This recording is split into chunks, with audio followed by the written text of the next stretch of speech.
Ni hao! Ayun nga guys, katatapos ko lang naligo at drinay ko na rin yung aking hair habang inaantay si Mayor. Wala pa si Mayor this time guys. Sa trabaho pa. And sabi niya may dinner daw kami mamaya. Palaban na naman tayo sa kainan. Yes!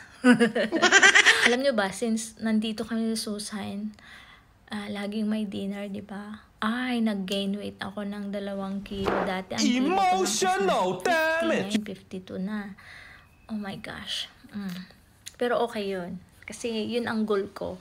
Yung magkaroon ng laman, tapos may buto-buto ba? Ano ba? Yung mag-muscle-muscle.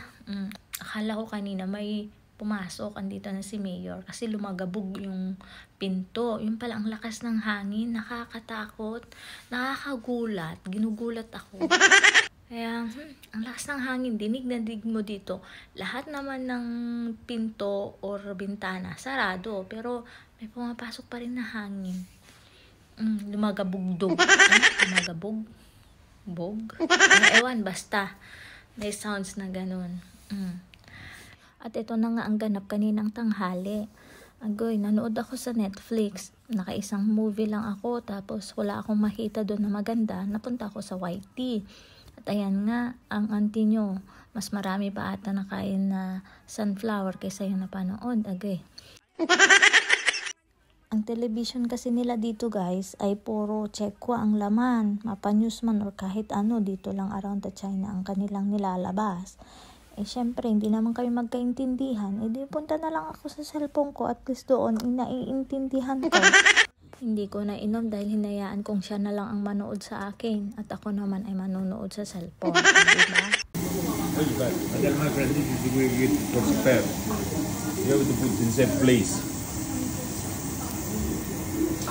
Yun, katatapos lang nag-dinner. Yung si Mayor nasa baba pa. Meron pa silang imi-meeting, pag-uusapan. Kasi bukas, uuwi na yung chief engineer at saka yung superintendent na isa from Italy and India.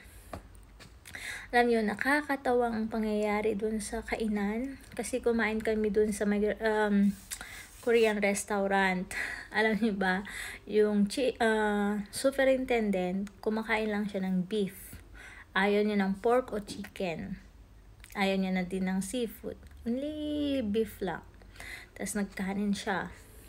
Yung Indian naman, hindi siya kumakain ng pork beef, kundi manok lang. Pero pwede sa kanya ang seafood. Separate sila ng luto. Kasi yun parang barbecue ba, yung ikaw magluluto.